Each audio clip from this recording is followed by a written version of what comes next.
అందరికీ నమస్కారం.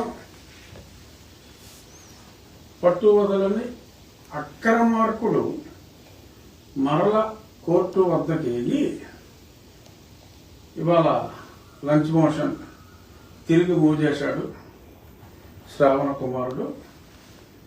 గతంలో ఇప్పటికే 3 సార్లు కొట్టివేయడం జరిగింది. కొట్టివేసినప్పటికీ మళ్ళా అదే కేసుని అదే సుప్రీంకోర్టు చెప్పింది, 2009లో జడ్జిమెంట్ ఇచ్చింది అన్న ఆ అర్థం బద్దం లేని ఆ పనికిరాని పాయింట్ మీద మళ్ళా తిరిగి ఇంకొక పిటిషన్. ఈసారి ఏంటంటే కలెక్టర్ గారు పర్మిషన్ ఇవ్వటం, మున్సిపాలిటీ వారు పర్మిషన్ ఇవ్వటం కూడా అది నేరం ఉన్నట్టుగా అతను మళ్ళీ తిరిగి ఆ పిటిషన్ వేయటం జరిగింది.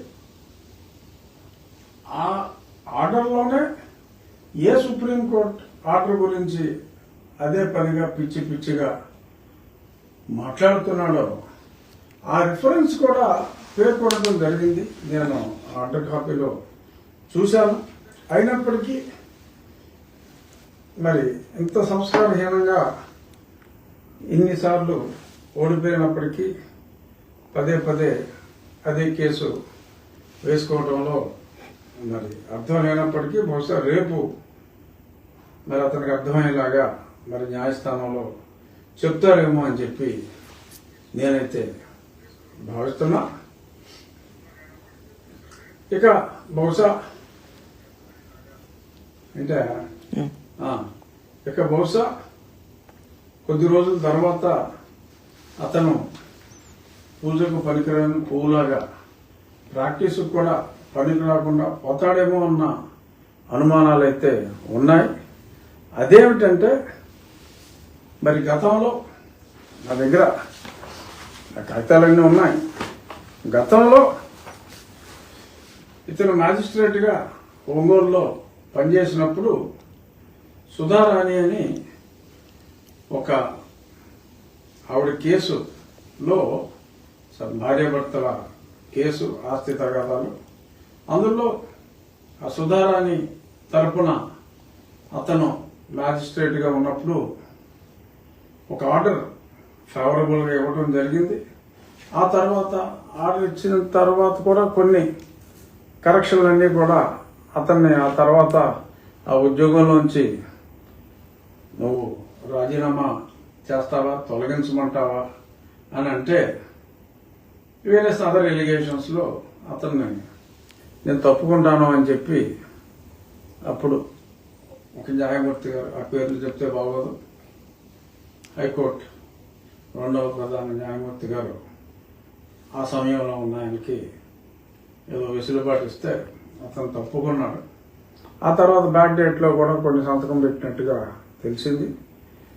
ఆ ఎలిగేషన్ కూడా వాళ్ళు పెట్టారు. ఆ సుధారాణి అన్న ఆవిడ భర్త. అక్కడ ఇతను మళ్ళీ తర్వాత లా ప్రాక్టీస్ మొదలుపెట్టిన తర్వాత అదే లేడీ మీద అప్పీల్కి వెళ్ళిన మ్యాటర్ హైకోర్టులో వచ్చింది. అంటే ఆ తర్వాత ఇతను ఇచ్చిన ఆర్డర్ని ఆ డిస్ట్రిక్ట్ కోర్టులో కొట్టేస్తే మళ్ళీ హైకోర్టుకి రావడం జరిగింది.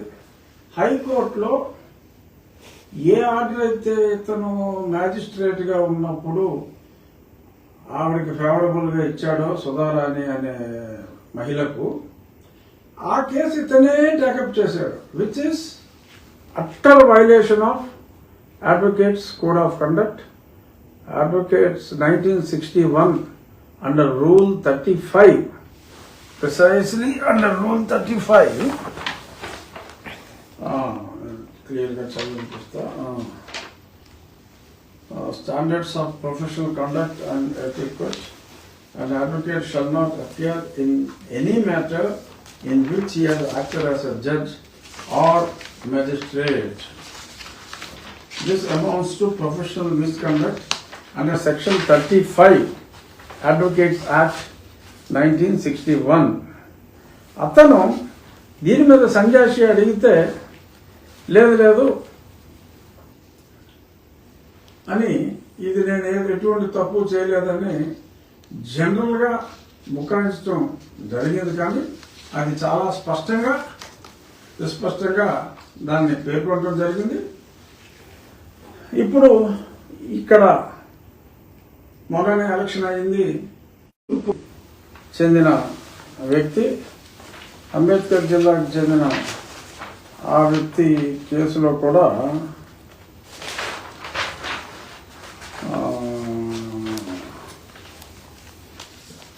వైట్ల వెంకట్రావు గారు అతని పేరు. ఆయన ఒక వ్యవసాయదారుడు. అతని దగ్గర ఒకసారి 1,50,000 రూపాయలు 30/1/23 బ్యాంక్ ట్రాన్స్ఫర్ చేశాడు ఆయన. తర్వాత 5 లక్షల రూపాయలు union bank of India Alamuru ద్వారా జడ్జిని మేనేజ్ చేయాలి అని చెప్పి ఈ శ్రావణ కుమారుడు డబ్బులు తీసుకున్నాడు. సో ఆ కేసు యాజ్ యూజువల్ శ్రావణ కుమారుడు కేసు తీసుకుంటే ఓడిపోవాలి అంతే, కాబట్టి ఆ కేసు పోయింది. మామూలుగానే అతను ఏదో చిన్న చెట్టుగా పేడలు అంటాడు 5 లక్షలు తీసుకున్నాడంటే మరి ఏదో అలాగా అబద్ధం ఆడి తీసుకున్నట్టున్నాడు. ఎప్పుడైతే కేసు పోయిందో నా డబ్బులు నాకు ఇచ్చేయమన్నాడు ఈ వైట్ల వెంకట్రావు. ముందు ఇస్తా అని తర్వాత దిక్కులు కట్టి చెప్పుకోమన్నాడు ఆయన. ఇది 2024 అప్పుడు ఎన్నికల్లో పోటీ చేసి టైట్లో ఉన్నట్టున్నాడు ఆయన. ఆ సమయంలో పొమ్మన్నాడు. ఆ పొమ్మన్న తర్వాత ఆయన కూడా వెంకట్రావు కూడా బార్ కౌన్సిల్లో మొత్తం బ్యాంక్ అకౌంట్ డీటెయిల్స్ అన్నీ చెప్పి ఫిర్యాదు ఇవ్వడం జరిగింది. అది కూడా ఇప్పుడు మరి త్వరలో దాన్ని కూడా టేకప్ చేయడం జరుగుతుంది. ఈ డబ్బుల కేసు ఇది టైం పడితే పట్టవచ్చు, కానీ ఇట్స్ బ్లేటెంట్ వైలేషన్. ఒకసారి న్యాయమూర్తిగా పనిచేసిన తర్వాత ప్రాక్టీస్ చేసుకునే అధికారం ఉన్నప్పటికీ న్యాయమూర్తిగా ఉన్నప్పుడు అంటే మెజిస్ట్రేట్గా ఉన్నప్పుడు ఇచ్చిన ఆర్డర్ని మళ్ళీ తిరిగి వాదించటం, అప్పుడు కూడా బ్యాక్డేట్ సంతకాలు కొన్ని అక్రమంగా ఆ మహిళకి పోలీసులతోటి కొల్లుడయ్యి పొజిషన్ తీసుకోమని చెప్పి కొన్ని అక్రమ ఆర్డర్లు ఇవ్వటం, వాటి మీద కూడా కొన్ని ఎంక్వైరీలు కూడా జరిగినాయి. సో ఇవన్నీ రేపొద్దున్న బార్ కౌన్సిల్ చైర్మన్ ఎంపిక తర్వాత ఖచ్చితంగా శ్రావణ కుమారుడు తన వాదించే హక్కు కోల్పోయే అవకాశం ఉంది. సరే, కోల్పోయినందువల్ల అతనికి వచ్చిన నష్టం పెద్దగా ఉండకపోవచ్చు, ఎందుకంటే పెద్దగా కేసులు నెగ్గిన దాఖలాలు లేవు కాబట్టి అన్నీ ఓడిపోవటమే. కానీ ఇలా మోసం చేసి డబ్బులు తీసుకోవడం బహుశా కుదరకపోవచ్చు. మరి ఈ విషయం మీద మళ్ళీ సాయంత్రం ప్రెస్ మీట్ ఈహా టీవీలో బహుశా అతను మళ్ళీ ఇవ్వచ్చు, ఈహా ఛానల్లో ఇచ్చి మళ్ళీ నీ అంతు తెలుస్తా అని చెప్పి అనొచ్చు అని నేను చెప్తున్నా. సరే, ఇక ఆ ఈహాకి తోకలాగా ఏం మాట్లాడినా, ఎందుకంటే ఆ మధ్యన ఏకవచనం మాట్లాడాడు కాబట్టి నేను ఏకవచనంలోనే మాట్లాడుతున్నా. ఏం మాట్లాడినా ఆ సాక్షి ఛానల్ అని ఒక పనికిమాలిన ఛానల్ ఒకటి ఉంది. ఆ పనికిమాలిన ఛానల్లో వీడు మాట్లాడినవన్నీ దానికి ఒక డర్టీ టైటిల్ చేసి వాడు టెలికాస్ట్ చేస్తూ ఉంటాడు. పాప జగన్మోహన్ రెడ్డి గారికి ఈ సాక్షి ఛానల్లో వేసి చెత్తంతా తెలుసో లేదో నాకు తెలియదు, తెలుసుకోవాల్సిన అవసరం అంతకన్నా లేదు.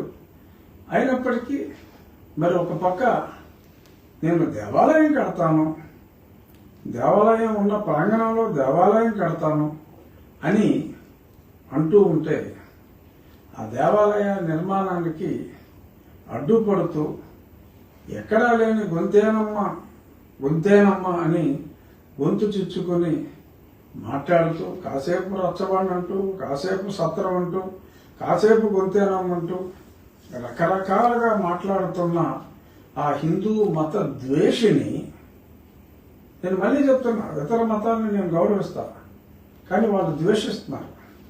ఆ హిందూ మత ద్వేషిని మరి ఈ సాక్షి ఛానల్ ఓనర్స్ క్రిస్టియన్స్ అయితే అవ్వచ్చు, కానీ వాళ్ళు పబ్లిక్ లైఫ్లో పొలిటికల్ పార్టీని నడుపుకుంటూ మరి ఇలాగా ఒక హిందూ మతాన్ని ఈ రకంగా ద్వేషిస్తూ ఉన్న వ్యక్తుల్ని మరి ఇండైరెక్ట్గా దారుణంగా సపోర్ట్ చేస్తూ మరి అతని వ్యక్తిగత మత ద్వేషాన్ని ప్రస్ఫుటించేలాగా అదే పనిగా మాట్లాడుతున్నారంటే ఆ పార్టీ యొక్క పొలిటికల్ ఎజెండా కూడా మరి హిందూ మత ద్వేషం అనే ప్రస్ఫుటం అవుతుంది.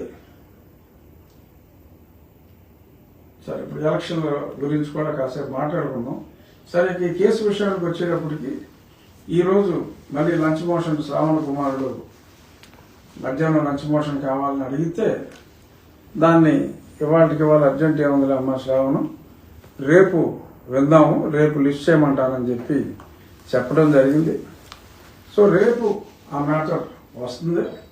సో అదే పనిగా పదే పదే అతను వినిపించిన కోర్టు కొట్టేసిన కేసు అని ఇందాకే నేను చెప్పాను కాబట్టి తిరిగి నా ఉద్దేశం అయితే ఆ కేసులో నసే తప్ప పసలేదు. సరే, ఎక్కడెక్కడో ఏదో వాడుతున్నారు. నేను ఒక ప్రముఖ ఛానల్లో TV9లో గతంలో నేను ఇంటర్వ్యూ ఇచ్చాను. అందులోనే ఒక నీల్ కుమారుడు ఇంటర్వ్యూ ఇచ్చాడు. ఏదో ర్యాపిడ్ ఫైర్ అట. నిన్న చూసా. ఆ ర్యాపిడ్ ఫైర్లో చర్చికి వెళ్తే క్రిస్టియన్ అవుతాడా అంటే మతం మారాడని చెప్పి మీరు అనుకుంటే సరిపోతుందా? అంటే ఇంట్లో జీసస్ క్రైస్ట్ ఫోటోలు పెట్టుకుంటే క్రిస్టియన్ అయిపోతారా? చర్చిలో పెళ్లి చేసుకుంటే క్రిస్టియన్ సంప్రదాయం ప్రకారం క్రిస్టియన్ అయిపోతారా అని మాట్లాడాడంటే అంటే అసలు ఏం చెప్పాలి? మరి ఎవడు క్రిస్టియన్? తనకు తాను ఒక సర్టిఫికేట్ తీసుకుని, అంటే దొంగ సర్టిఫికేట్ తహసీల్దార్ దగ్గర తీసుకుంటే సరిపోతుందని అతని ఉద్దేశం. బ్యాప్టిజం సర్టిఫికేట్ తీసుకోనంతసేపు అది క్రిస్టియన్ కాదు. అది చట్టంలో ఒక లొసుగు ఉంది. ఎప్పుడో ఎవరో ఏదో జడ్జి చెప్పాడు అంచేత బ్యాప్టిజం సర్టిఫికేట్ ఉందా అని. అంచేత సర్టిఫికేట్ లేకపోతే, సర్టిఫికేట్ తీసుకోకపోతే అతను క్రిస్టియన్ కాదు. చట్టంలో ఉన్న లొసుగుని మేము వాడుకుంటాం. అక్కడ లొసుగు లేదు, పుసుగు లేదు. ఆయన సుప్రీంకోర్టు చాలా స్పష్టంగా చెప్పింది. చట్టంలో కూడా చాలా స్పష్టంగా ఉంది. హూఎవర్ ప్రొఫెసర్స్ అని ఉంది. ఇలాంటి పనికి మాలిన నిరక్షర కుక్షిగాళ్ళ మాటలు విని మళ్ళీ చెప్తున్నా, మతం మారిన దళిత సోదరులకి మీరు స్వచ్ఛందంగా మారితే మారండి, నష్టం లేదు. కానీ రాబోయే రోజుల్లో మీకు రిజర్వేషన్ అనేది ఉండవు. ఈ నీలి కుమారులు ఎవ్వరూ కూడా మిమ్మల్ని కాపాడలేరు అని చెప్పి మొహాటం లేకుండా చెప్తున్నాను. వీళ్ళెవ్వరూ కాపాడలేరు. మీ తల్లిదండ్రుల శవాలు క్రిస్టియన్ సమాధులుగా ఉంటే, మీరు రెగ్యులర్గా ప్రతి ఆదివారం చర్చిలకు వెళ్తూ ఉంటే, మీరు క్రీస్తునే పూజిస్తూ ఉంటే, మీ వివాహాలు చర్చిలో అయ్యి ఉంటే, పరిశుద్ధ వివాహములు చేసుకొని ఉంటే, అవి చాలమ్మా క్యాన్సిల్ చేసేయడానికి సర్టిఫికెట్ ఎవ్వరూ కాపాడలేరు. లేదు నేను చూస్తానంటే కేసులు లేవు కాబట్టి చూస్తానంటున్నాడు. రేపు మాపై అడ్వకేట్ ప్రాక్టీస్ కూడా ఉండకపోవచ్చు. ఇది నేను డాక్యుమెంటరీ ఎవిడెన్స్ నేను బార్ కౌన్సిల్ ఆఫీస్ నుంచి తీసుకొచ్చి ఆ కలెక్ట్ చేసిన ఇన్ఫర్మేషన్ నేను చెప్తున్నా. ఇదేమి నేను కల్పించి చెప్పింది కాదు. ఏదో అతను క్రైస్తవుడని చెప్పి అతని మీద ద్వేషంతో నేను చెప్పింది కాదు. నాకు ఏ మతస్థుడైనా నాకు ఎటువంటి ద్వేషం లేదు. అతను మిస్గైడ్ చేస్తున్నాడు కాబట్టి నేను చెప్పడం జరిగింది. సరే, ఇక ప్రస్తుత రాజకీయాలు మరి ఇప్పుడు టీవీలో చూసాం. ఇప్పుడే ఒక ట్వీట్ కూడా నేను పెట్టడం జరిగింది. గౌరవ ప్రధాని నరేంద్ర మోడీ గారికి నా శుభాకాంక్షలు, అభినందనలు తెలియజేస్తూ పశ్చిమ బెంగాల్లో మరి అప్రతిహత విజయం, అతిపెద్ద విజయం అనుకున్నట్టుగా మరి ఆయన సాధించడం జరిగింది. అస్సాంలో పాండిచ్చేరిలో ఉన్న ప్రభుత్వాన్ని నిలబెట్టుకోవడం జరిగింది. మరి కేరళలో కూడా ఫుట్ ప్రింట్ కాస్త పెరిగింది.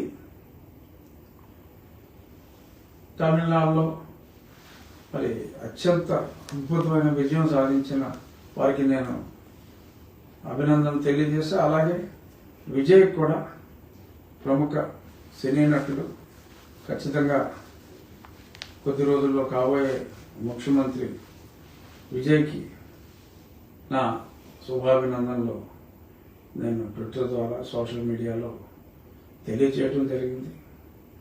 ఇక్కడ ఒకటి మనం చూడాలి, ఒక మంచి మార్పుకి విజయ్ నాంది పలికాడు అనటంలో ఎటువంటి సందేహం లేదు. ఎందుకంటే మరి తను పొలిటికల్ పార్టీకి ఎవరి వద్ద ఎటువంటి చందా స్వీకరించలేదు, నాకు తెలుసది. ఎటువంటి చందా స్వీకరించలేదు. ఏ ఒక్క క్యాండిడేట్కి కూడా ఒక్క నయా పైసా ఓటు కోసం, అంటే వాళ్ళకి 75 లక్షలు లిమిట్ ఉంటే కూడా ఎమ్మెల్యేకి ఆ లిమిట్ కూడా ఖర్చు పెట్టకుండా సాధించిన అంటే జెన్యున్గా ఆ లిమిట్ కూడా ఖర్చు పెట్టకుండా సాధించిన అతి గొప్ప విజయం.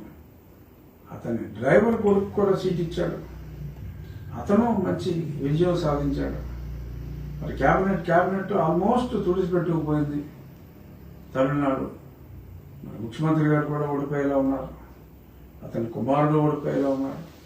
ఎంటైర్ 28 మంది క్యాబినెట్ కూడా మరి సమస్తం తుడిచిపెట్టుకుపోయిన పరిస్థితి ఉంది. అంటే డబ్బు లేకుండా కూడా విలువలతో రాజకీయం చేయొచ్చు అనే ఒక మంచి మెసేజ్ ఈ తమిళనాడు ఎన్నిక ద్వారా ప్రజలు అద్భుతమైన తీర్పిచ్చారు. స్వచ్ఛమైన, అంటే ఇక్కడ చూడవలసింది డిఎంకే కర్ణుడి చావుకి ఎన్నో శాపాలు ఉన్నట్టు సనాతన ధర్మాన్ని నువ్వు గౌరవించకపోయినా పర్వాలేదు, అవమానించకూడదు. మరి అక్కడ అవమానించడం జరిగింది. కొద్దిమంది మాట్లాడవచ్చు, విజయ్ కూడా మరి అన్యమతస్తుడా అని. అన్యమతం వేరు, మతాన్ని గౌరవించడం వేరు. ఇవాళ సరే ఎలక్షన్ అంతా కూడా అన్ని పార్టీలు మరొక సినీ నటితో వాడుకున్న సాన్నిధ్యం గురించి అనవసరంగా మాట్లాడటం జరిగింది. మరి ఎవరైతే ఇందులో మొహాటుగా ఉంది ప్రముఖ నటి త్రిష, మరి ఎన్నో తెలుగు సినిమాల్లో కూడా నటించిన నటి, మరి ఈరోజే సాక్షాత్తు మన తిరుమల తిరుపతి వెంకటేశ్వర స్వామి వారి దర్శనం చేసుకుని మరి ఆ ప్రసాదం తీసుకునే ముఖ్యమంత్రి కాబోతున్న విజయ్ దగ్గరికి తను వెళ్ళటం జరిగింది. ఇప్పుడే టీవీలో కూడా వచ్చింది. సో ఇతర మతాలని గౌరవించు, నీ ధర్మాన్ని నువ్వు గౌరవించు, నువ్వు ద్వేషించకు. బెంగాల్లో ఏమైంది అంతే అయింది, అస్సాంలో ఏమైంది అంతే అయింది. అక్కడ ముస్లింలు ఉన్నప్పటికీ కూడా ముస్లిమ్స్ కూడా మతాన్ని గౌరవించారు, హిందూ మతాన్ని గౌరవించారు, ద్వేషించలా. ఆ గౌరవం స్పష్టంగా కనపడింది. కానీ ద్వేషించిన వాళ్ళని అన్య మతస్థులు కూడా ద్వేషించారు. ఇది ప్రతి ఒక్కరూ గుర్తుపెట్టుకోవాలి. అస్సామైనా ఎక్కడైనా, మరి అక్కడ తమిళనాడులో అయినా అందరికీ అర్థమయ్యే ఒక చక్కటి తాత్పర్యం ఏంటంటే, నీ మతాన్ని నువ్వు గౌరవించు, ఇతర మతాన్ని దయచేసి ద్వేషించకు. ఇప్పుడు సాక్షులాగా నేనేదో ఆ స్థలంలో గుడి స్థానంలో గుడి కట్టుకుంటానంటే దానికి ఎంత గోల్ చేస్తున్నాడు. ఆ గోల్ చేసే పనికిరాని విధానం అందరినీ మరి వెనకేసుకొస్తున్నాడు. సో ఇప్పుడు ఏమవుతుంది, గతంలో 11 వచ్చింది, ఇప్పుడు అంతకంటే కూడా ఇలాగే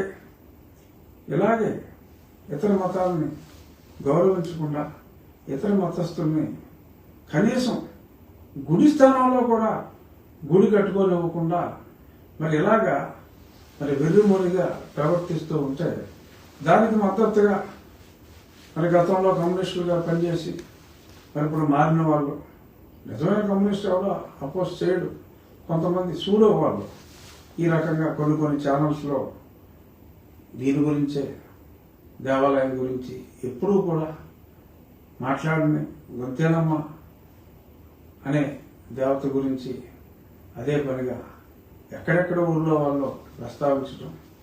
మరి మా ప్రాంతంలో ఉన్న, మా పెద్దపేటలో ఉన్న శ్రావణ్ కుమార్ బలవంతంగా సంతకం పెట్టించుకున్న 2-3 తప్ప అందరూ కూడా నిన్న మేము మా శంకుస్థాపన మహోత్సవం తర్వాత ప్రసాదం రామభక్తులు తీసుకెళ్ళిస్తే వాళ్ళు చక్కగా ఆరగించారు. ఎటువంటి సమస్య లేకుండా అన్నదమ్ముల్లాగా అక్కడ కలిసి ఉండే పరిస్థితి. ఎవరో 2-3 పనికిరాని యూజ్లెస్ ఫెలోస్ ఆ బయట నుంచి వచ్చి, వాళ్ళ మీద రౌడీ షీట్లు కూడా ఉన్నాయి, వాళ్ళు వచ్చి వీళ్ళలో కొద్దిమందిని పాడు చేసి వాళ్ళకేదో సహజ కవచకుండలాలు ఉన్నాయని, అంటే ఎస్సీ యాక్ట్, క్రిస్టియన్ అయినా సరే ఎస్సీ గదులు పెట్టేసుకోవచ్చు, రుబాబు చేయొచ్చు అని గతంలో మాదిరి వాళ్ళు ఊహించుకుని ఆ కవచకుండలాలన్నీ నిర్మూలించబడినా 50లోనే నిర్మూలించబడినవి. ఇన్నాళ్ళు ఉన్నాయనుకుని మీరు ఏమో నిజంగా ఉన్నాయనుకుని మేము అలా వదిలేసాం. ఇప్పుడు అందరికీ తెలివితేటలు వచ్చేసినాయమ్మా, మీకు ఏమి లేవు కాబట్టి ఉన్నాయి అని దేవతా వస్త్రాలలాగా ఈ శ్రావణ్ కుమారుడు, లేదంటే ఇంకొక సునీల్ కుమారుడు, లేకపోతే ఇంకొక దగులుబాజీ కుమారుడు చెప్పే పిచ్చి మాటలు నమ్మకండి. మా మతం జోలికి రావద్దు. మీ మతాన్ని మేము గౌరవిస్తాం, మా మతాన్ని కూడా మీరు గౌరవించండి. గౌరవం ఇవ్వలేని పక్షంలో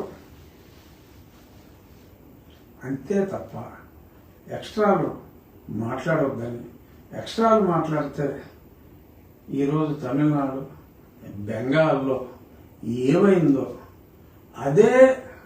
అదే మరలా అంతకంటే దారుణంగా రిపీట్ అవుతుంది అన్న ఆ సెన్స్తో మీరందరూ మెలగాలని, రేపు కూడా శ్రీరాముని దయతో శ్రావణ కుమారుడి ఆట కట్టించబడుతుందనే పరిపూర్ణ విశ్వాసంతో జై శ్రీరామ్.